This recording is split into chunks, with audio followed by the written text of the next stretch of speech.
Heroine தன்னோட புருஷனோட கள்ளத்தொடர்பு நிரூபிக்கிறதுக்காக ஊர் மக்களுக்கு நடுவுல நிறுத்தி வச்சிருக்கான். ஆனா புருஷன்காரன் அவசரப்பட்டு அவன் கள்ளத்தொடர்பா இருக்க சொல்ற பொண்ணையே அங்க வர வச்சிடுறான். அந்த பொண்ணு பஞ்சாயத்துல என்ன சொல்றான்னா, எங்க வீடு இருக்க பக்கம் தான் இவர் ஒர்க்கர் வேலைக்கு வருவாரு. இவரோட முதலாளி எனக்கு நல்ல ஃப்ரெண்டு. அது மூலயமா தான் காசு டிரான்சாக்ஷன் பண்றதுக்காக தான் நான் இவர்கிட்ட பேசிக்கிட்டு இருந்தேன். மத்தபடி எதுவும் இல்ல. அது அவங்க கள்ளத்தொடர்புன்னு புரிஞ்சுக்கிட்டாங்கன்னு சொல்றா.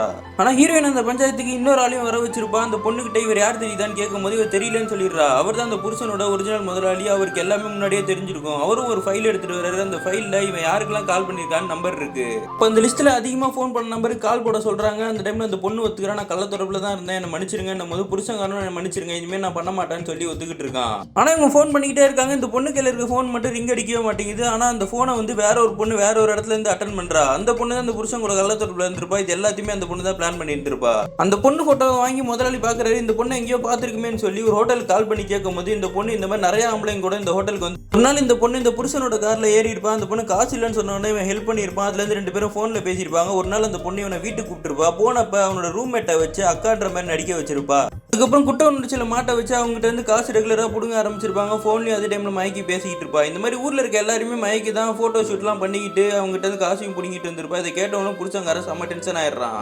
ஏமாந்ததெல்லாம் போதும், இனிமே பிள்ளையும் பொண்டாட்டியும் பார்த்துட்டு சந்தோஷமா வாழணும் எல்லாரும் சொல்லிட்டு போயிடுறாங்க. இவனும் சேர்ந்து சந்தோஷமா தான் வாழ்ந்துட்டு இருக்கான். ஆனா கடைசி வரைக்கும் தான் ஒய்ஃப் கிட்ட அவன் கேட்டுக்கிட்டே இருக்கான், அவனுக்கு ஹெல்ப் பண்ணது மட்டும் யாருன்னு சொல்லுன்னு. ஹீரோயினா அவளுக்கு ஹெல்ப் பண்ண அந்த ஹெல்த் இன்ஸ்பெக்டர் பேரை யாருக்கிட்டையுமே சொல்லாம அவ கொடுத்த போனை கூட கடைசியில தண்ணியில தூக்கி போட்டுடுறா.